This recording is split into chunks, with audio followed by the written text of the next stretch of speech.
Hi everyone, welcome to Sanvi Exam Academy. Polity class related ಆಗಿ ನಾನು ಕಳೆದ ತರಗತಿಯಲ್ಲಿ ಸಂವಿಧಾನಾತ್ಮಕ ಸಂಸ್ಥೆಗಳನ್ನು ಡಿಸ್ಕಸ್ ಮಾಡ್ತಾ ಇದ್ದೆ. ಅದರಲ್ಲಿ ಚುನಾವಣಾ ಆಯೋಗ ಹಾಗೂ ಕೇಂದ್ರ ಲೋಕಸೇವಾ ಆಯೋಗದ ಬಗ್ಗೆ ಇನ್ ಡೀಟೇಲ್ ಆಗಿ ಕ್ಲಾಸ್ ಮಾಡಿ ವೀಡಿಯೋಸ್ಗಳು ಅಪ್ಲೋಡ್ ಮಾಡಿದ್ದೀನಿ. ತಾವು ನನ್ನ ಪ್ಲೇಲಿಸ್ಟನ್ನು ನೋಡಿ ಆ ಒಂದು ಕ್ಲಾಸ್ಗಳನ್ನು ಗಮನಿಸ್ಬೋದು. ಇವತ್ತು ಆ್ಯಸ್ ಇಟ್ ಈಸ್ ಸಂವಿಧಾನಾತ್ಮಕ ಸಂಸ್ಥೆಗಳಲ್ಲಿ ಬರುವಂತಹ ರಾಜ್ಯ ಲೋಕಸೇವಾ ಆಯೋಗದ ಬಗ್ಗೆ ಇನ್ ಡೀಟೇಲ್ ಆಗಿ ತಿಳ್ಕೊಳ್ತಾ ಹೋಗೋಣ. Okay, the state public service commission ಅಂತ ಕರಿತೀವಿ ಇದನ್ನು, ಅಂದರೆ ರಾಜ್ಯ ಲೋಕಸೇವಾ ಆಯೋಗ. ಈ ಒಂದು ರಾಜ್ಯ ಲೋಕಸೇವಾ ಆಯೋಗ ಸಂವಿಧಾನದ 315ನೇ ವಿಧಿಯು ಸಂವಿಧಾನದ 315ನೇ ವಿಧಿಯು ಏನು ಹೇಳುತ್ತೆ, ಪ್ರತಿಯೊಂದು ರಾಜ್ಯಕ್ಕೆ ತನ್ನದೇ ಆದಂತಹ ಲೋಕಸೇವಾ ಆಯೋಗವನ್ನು ಹೊಂದಲು ಏನು ಮಾಡಿದೆ, ಒಂದು ಅವಕಾಶವನ್ನು ನಮ್ಮ ಸಂವಿಧಾನ ಕೊಟ್ಟಿದೆ. ಪ್ರತಿಯೊಂದು ರಾಜ್ಯ ಸಂವಿಧಾನದ 315ನೇ ವಿಧಿ ಪ್ರಕಾರ ಒಂದು ತನ್ನದೇ ಆದಂತಹ ಒಂದು ಲೋಕಸೇವಾ ಆಯೋಗವನ್ನು, ಅಂದರೆ ಪಬ್ಲಿಕ್ ಸರ್ವಿಸ್ ಕಮಿಷನನ್ನು ಹೊಂದಲು ಅವಕಾಶವನ್ನು ನೀಡಿದೆ. ಓಕೆ, ಈ ರಾಜ್ಯ ಲೋಕಸೇವಾ ಆಯೋಗವು ಏನು ಮಾಡುತ್ತೆ, ರಾಜ್ಯ ಸೇವೆಗಳಿಗೆ ಅರ್ಹ ಅಭ್ಯರ್ಥಿಗಳ ನೇಮಕವನ್ನು ಮಾಡುತ್ತೆ. ರಾಜ್ಯ ಲೋಕಸೇವಾ ಆಯೋಗ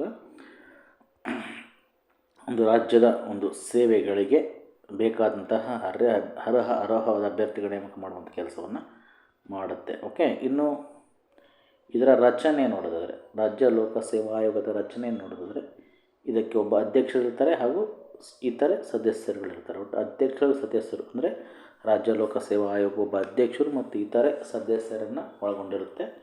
ಇಲ್ಲಿ ಸಂವಿಧಾನವೇನು ಹೇಳುತ್ತೆ, ಆಯೋಗದ ಸದಸ್ಯರ ಸಂಖ್ಯೆಯನ್ನು ಇಷ್ಟೇ ಇರಬೇಕಂತೇಳೇನು ನಿರ್ದಿಷ್ಟವನ್ನು ಪಡಿಸಿಲ್ಲ. ಬಟ್ ಆಯೋಗದ ಸದಸ್ಯರ ಸಂಖ್ಯೆ ಮತ್ತು ಸೇವಾ ನಿಯಮಗಳನ್ನು ಏನು ಮಾಡ್ತಾರೆ, ರಾಜ್ಯಪಾಲರು ನಿರ್ಧಾರ ಮಾಡ್ತಾರೆ.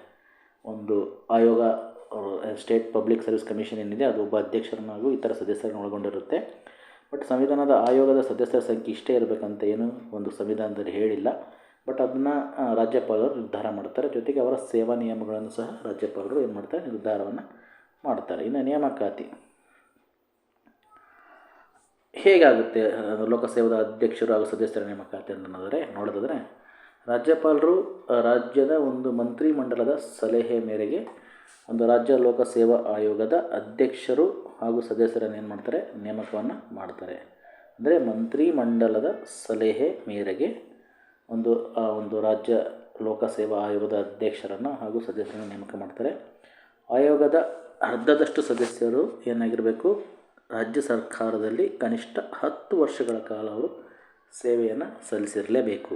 ಸೊ ಆಯೋಗ ಸದಸ್ಯರು ಅಂದರೆ ಅದರ ಅರ್ಧದಷ್ಟು ಸದಸ್ಯರು ಒಂದು ರಾಜ್ಯ ಸರ್ಕಾರದ ಯಾವುದೇ ಹುದ್ದೆಯಲ್ಲಿ ಕನಿಷ್ಠ 10 ವರ್ಷಗಳ ಕಾಲ ಸೇವೆ ಸಲ್ಲಿಸಿದರೆ ಮಾತ್ರ ಅವರು ಸದಸ್ಯತ್ವವನ್ನು ಪಡೆಯಲು ಅರ್ಹರಾಗಿರ್ತಾರೆ. ಅಂದರೆ ಅರ್ಧದಷ್ಟು ಸದಸ್ಯರು ಮಾತ್ರ. ಓಕೆ, ಅಧ್ಯಕ್ಷರನ್ನು ಇತರ ಸದಸ್ಯರನ್ನು ಒಂದು ಸಚಿವ ಸಂಪುಟ ನಿರ್ಧಾರದ ಮೇಲೆ ಅಥವಾ ಮಂತ್ರಿಮಂಡಲ ಸಲಹೆ ಮೇರೆಗೆ ನೇಮಕ ಮಾಡುವ ಅಧಿಕಾರ ರಾಜ್ಯಪಾಲರಿಗೆ ಇದೆ. ಇನ್ನು ರಾಜ್ಯ ಲೋಕಸೇವಾ ಆಯೋಗದ ಅಧ್ಯಕ್ಷರ ಹುದ್ದೆ ತೆರವಾದಾಗ ಅಥವಾ ಅವರ ಗೈರು ಹಾಜರಿಯಾದಾಗ ಅಥವಾ ಇತರೆ ಕಾರಣಗಳಿಂದಾಗಿ ಈ ಅಧ್ಯಕ್ಷರಿಗೆ ತಮ್ಮ ಕರ್ತವ್ಯಗಳನ್ನು ನಿರ್ವಹಿಸಲು ಸಾಧ್ಯವಾಗದಿದ್ದರೆ ರಾಜ್ಯಪಾಲರು ಏನು ಮಾಡ್ತಾರೆ, ರಾಜ್ಯ ಲೋಕಸೇವಾ ಆಯೋಗ ಸದಸ್ಯರಲ್ಲಿಯೇ ಒಬ್ಬರನ್ನು ಹಂಗಾಮಿ ಅಧ್ಯಕ್ಷರನ್ನಾಗಿ ಏನು ಮಾಡ್ಬೋದು, ನೇಮಿಸಬಹುದು. ಓಕೆ, ಇದು 1963ರ 15ನೇ ಸಂವಿಧಾನ ತಿದ್ದುಪಡಿ ಕಾಯ್ದೆಯು ರಾಜ್ಯ ಲೋಕಸೇವಾ ಆಯೋಗಕ್ಕೆ ಹಂಗಾಮಿ ಅಧ್ಯಕ್ಷರು ನೇಮಿಸಲು ಅವಕಾಶವನ್ನು ಮಾಡಿಕೊಡುತ್ತೆ. ವೆರಿ ಇಂಪಾರ್ಟೆಂಟ್ ನೋಡ್ಕೊಳ್ಳಿ. 1963ರ 15ನೇ ಸಂವಿಧಾನ ತಿದ್ದುಪಡಿ ಕಾಯ್ದೆ ಏನು ಮಾಡುತ್ತೆ, ರಾಜ್ಯ ಲೋಕಸೇವಾ ಆಯೋಗಕ್ಕೆ ಒಬ್ಬ ಹಂಗಾಮಿ ಅಧ್ಯಕ್ಷರು ನೇಮಿಸಲು ಅವಕಾಶವನ್ನು ಮಾಡಿಕೊಡುತ್ತೆ. ಓಕೆ,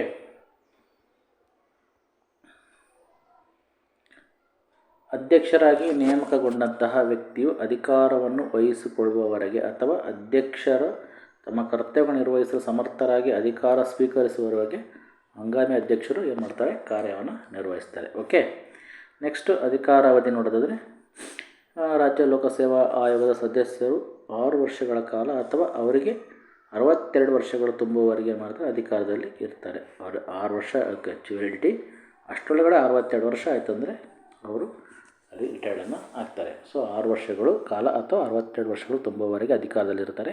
ರಾಜ್ಯಪಾಲರಿಗೆ ರಾಜೀನಾಮೆ ಸಲ್ಲಿಸುವ ಮೂಲಕ ಅಧಿಕಾರ ಅವಧಿಗೆ ಮುನ್ನವೇ ಅವರು ಅಧಿಕಾರದಿಂದ ನಿರ್ಗಮಿಸಬಹುದು. ಒಂದು ವೇಳೆ ಅವರು ಬೇಡಪ್ಪ ಅಂತಂದರೆ ಅವರು ರಾಜ್ಯಪಾಲರಿಗೆ ಡೈರೆಕ್ಟಾಗಿ ರಾಜೀನಾಮೆ ಪತ್ರವನ್ನು ಸಲ್ಲಿಸಬಹುದು.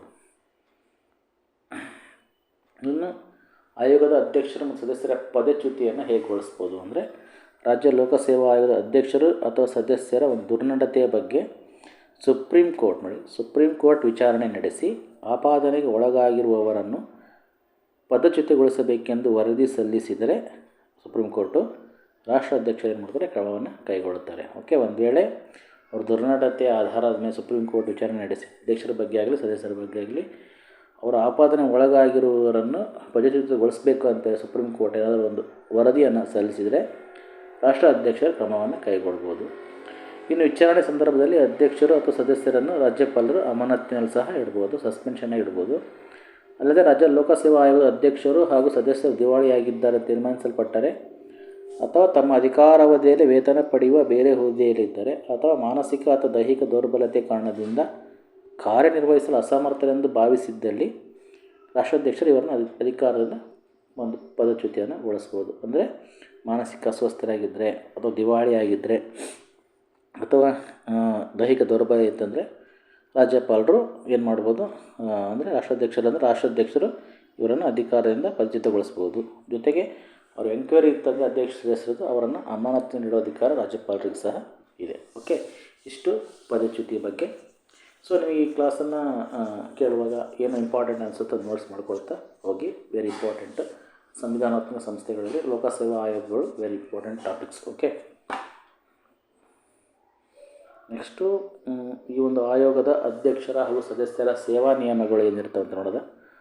ಆಯೋಗದ ಅಧ್ಯಕ್ಷರು ಮತ್ತು ಸದಸ್ಯರ ಸೇವಾ ನಿಯಮಗಳನ್ನು ರಾಜ್ಯಪಾಲರೇ ನಿರ್ಧಾರ ಮಾಡ್ತಾರೆ. ಓಕೆ, ಸದಸ್ಯರ ನೇಮಕದ ನಂತರ ಅವರಿಗೆ ಅನಾನುಕೂಲ ಆಗುವಂತೆ ಸೇವಾ ನಿಯಮಗಳನ್ನು ಯಾವುದೇ ಕಾರಣಕ್ಕೂ ಬದಲಾಯಿಸಲಿಕ್ಕೆ ಬರಲ್ಲ. ಇನ್ನು ಇವರ ವೇತನ ನೋಡೋದಾದರೆ ಆಯೋಗದ ಅಧ್ಯಕ್ಷರು ಮತ್ತು ಸದಸ್ಯರ ವೇತನವನ್ನು ಕಾಲಕಾಲಕ್ಕೆ ಶಾಸಕಾಂಗ ನಿರ್ಧಾರ ಮಾಡುತ್ತೆ. ಇವರ ವೇತನ, ಪಿಂಚಣಿ, ಇತರ ಸೌಲಭ್ಯಗಳನ್ನು ರಾಜ್ಯದ ಸಂಚಿತ ನಿಧಿಯನ್ನು ಸಹ ನೀಡ್ತಾರೆ.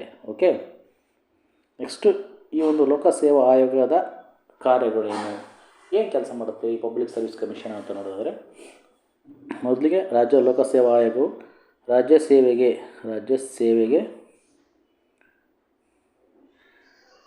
ಸಿಬ್ಬಂದಿಯನ್ನು ನೇಮಕ ಮಾಡಲು ಏನು ಮಾಡುತ್ತೆ, ಸ್ಪರ್ಧಾತ್ಮಕ ಪರೀಕ್ಷೆಗಳು ನಡೆಸುತ್ತೆ. ಇದು ಸಹಾಯಕ ಆಯುಕ್ತರು, AC, ಅಸಿಸ್ಟೆಂಟ್ ಕಮಿಷನರ್, ಪೊಲೀಸ್ ಉಪಾಧೀಕ್ಷರು, DYSP, ತಹಶೀಲ್ದಾರರು, ವಾಣಿಜ್ಯ ತೆರಿಗೆ ಅಧಿಕಾರಿ ಮುಂತಾದ ಹುದ್ದೆಗಳ ನೇಮಕಾತಿಗೆ ಸ್ಪರ್ಧಾತ್ಮಕ ಪರೀಕ್ಷೆಯನ್ನು ನಡೆಸೋ ಕೆಲಸವನ್ನು ರಾಜ್ಯ ಲೋಕಸೇವಾ ಆಯೋಗ ಮಾಡುತ್ತೆ. ಆಯೋಗವು ನೇಮಕಾತಿ ವಿಧಾನಕ್ಕೆ ಸಂಬಂಧಿಸಿದಂತೆ ರಾಜ್ಯ ಸರ್ಕಾರಕ್ಕೆ ಸಲಹೆಯನ್ನು ನೀಡುತ್ತೆ. ಆಯೋಗವು ಬಡ್ತಿ ನೀಡಲು ಅನುಸರಿಸಬೇಕಾದ ತತ್ವಗಳ ಬಗ್ಗೆ ಸಹ ರಾಜ್ಯ ಸರ್ಕಾರಕ್ಕೆ ಸಲಹೆಯನ್ನು ನೀಡುತ್ತೆ. 4ನೇದು, ಆಯೋಗವು ವರ್ಗಾವಣೆ ಸೂತ್ರಕ್ಕೆ ಸಂಬಂಧಿಸಿದ ರಾಜ್ಯ ಸರ್ಕಾರಕ್ಕೆ ಸಹ ಸಲಹೆಯನ್ನು ನೀಡುತ್ತೆ. ವರ್ಗಾವಣೆ ಬಗ್ಗೆ ಸಹ ಅದು ಏನು ಮಾಡುತ್ತೆ ಸಲಹೆಯನ್ನು ನೀಡುತ್ತೆ, ಸಜೆಷನ್ಸನ್ನು ಕೊಡುತ್ತೆ ವರ್ಗಾವಣೆ ಸೂತ್ರಕ್ಕೆ. ನೆಕ್ಸ್ಟ್, ಆಯೋಗವು ಒಂದು ಇಲಾಖೆಯಿಂದ ಇನ್ನೊಂದು ಇಲಾಖೆಗೆ ಸಿಬ್ಬಂದಿಯ ಸೇವೆಯನ್ನು ಎರವಲು ಪಡೆಯುವ ಬಗ್ಗೆ ಸಹ ರಾಜ್ಯ ಸರ್ಕಾರಕ್ಕೆ ಸಲಹೆ ನೀಡುತ್ತೆ. ಆಯೋಗವು ತಪ್ಪಿತಸ್ಥರಾದ ಉದ್ಯೋಗಿಯ ವಿರುದ್ಧ ಜರುಗಿಸಬಹುದಾದ ಶಿಸ್ತು ಕ್ರಮದ ಬಗ್ಗೆ ಸಹ ರಾಜ್ಯ ಸರ್ಕಾರಕ್ಕೆ ಸಲಹೆಯನ್ನು ನೀಡುತ್ತೆ. ಆಯೋಗವು ಸೇವಾ ಅವಧಿ ವಿಸ್ತರಣೆ ಮಾಡೋದ್ರ ಬಗ್ಗೆ ಹಾಗೂ ಕೆಲವು ನಿವೃತ್ತ ಅಧಿಕಾರಿಗಳ ಮರು ನೇಮಕಾತಿಗೆ ಸಂಬಂಧಿಸಿದಂತೆ ಸಹ ಸಲಹೆಗಳನ್ನು ರಾಜ್ಯ ಸರ್ಕಾರಕ್ಕೆ ನೀಡುತ್ತೆ. ಇನ್ನು 8ನೇ ಸಲಹೆ ನೋಡೋದಾದರೆ, 8ನೇ ಕಾರ್ಯ ನೋಡಿದರೆ, ಆಯೋಗವು ತನ್ನ ಕಾರ್ಯನಿರ್ವಹಣೆ ಬಗ್ಗೆ ರಾಜ್ಯಪಾಲರಿಗೆ ವರದಿಯನ್ನು ಸಲ್ಲಿಸ್ಬೋದು. ತನ್ನ ಕೆಲಸದ ಬಗ್ಗೆ ಅದು ವರದಿಯನ್ನು ಸಲ್ಲಿಸೋ ಕೆಲಸವನ್ನು ಮಾಡಬೇಕಾಗುತ್ತೆ, ಸಲ್ಲಿಸುತ್ತೆ. ತನ್ನ ಹೇಗೆ ಕೆಲಸ ಮಾಡ್ತೀನಿ ಅಂತೇಳಿ ಆಯೋಗವು ತನ್ನ ಕಾರ್ಯನಿರ್ವಹಣೆ ಬಗ್ಗೆ ರಾಜ್ಯಪಾಲರಿಗೆ ವರದಿಯನ್ನು ಸಲ್ಲಿಸುತ್ತೆ. 9ನೇ ಕಾರ್ಯ, ರಾಜ್ಯ ಲೋಕಸೇವಾ ಆಯೋಗವು ರಾಜ್ಯಪಾಲರು ಇಚ್ಛಿಸಿದ್ದಲ್ಲಿ ನಾಗರಿಕ ಸೇವಾ ವರ್ಗಕ್ಕೆ ಸಂಬಂಧಿಸಿದ ಯಾವುದೇ ಸಲಹೆಯನ್ನು ನೀಡ್ಬೋದು. ಓಕೆ, ಇಷ್ಟು in detail class about the state public service commission ಬಗ್ಗೆ. ಸೊ ಈ ಕ್ಲಾಸಲ್ಲಿ ಏನಾದರೂ ಡೌಟ್ ಇದ್ದರೆ ಖಂಡಿತ ಕಮೆಂಟ್ ಮಾಡಿ. ಖಂಡಿತ ಕಂಟೆಂಟ್ ಇಷ್ಟ ಆದರೆ ಎಕ್ಸಾಮ್ ಆಸ್ಪಿರೆಂಟ್ ಶೇರ್ ಮಾಡೋದನ್ನು ಮರಿಬೇಡಿ ಅಂತ ಹೇಳ್ತಾ, ಈ ಒಂದು ಸಂವಿಧಾನಾತ್ಮಕ ಸಂಸ್ಥೆಗಳಲ್ಲಿ ರಾಜ್ಯ ಲೋಕಸೇವಾ ಆಯೋಗದ ಬಗ್ಗೆ ಇದ್ದಂತಹ ಕ್ಲಾಸ್ನ ಇಲ್ಲಿ ಕಂಪ್ಲೀಟ್ ಮಾಡ್ತೀನಿ. ಒಂದ್ಸಲ ನನ್ನ ಚಾನಲ್ ಯಾರು ಸಬ್ಸ್ಕ್ರೈಬ್ ಮಾಡ್ಕೊಳ್ಳಿ ಹಾಗೆ ನೋಡ್ತಿದ್ದೀರಾ ಅವರು ಖಂಡಿತ ಸಬ್ಸ್ಕ್ರೈಬ್ ಮಾಡ್ಕೊಂಡು ನೋಡಿ ಅಂತ ಹೇಳ್ತಾ ಈ ಕ್ಲಾಸ್ನ ಇಲ್ಲಿ ಮುಗಿಸ್ತಿದ್ದೀನಿ. ಒಂದ್ಸಲ all of you thank you.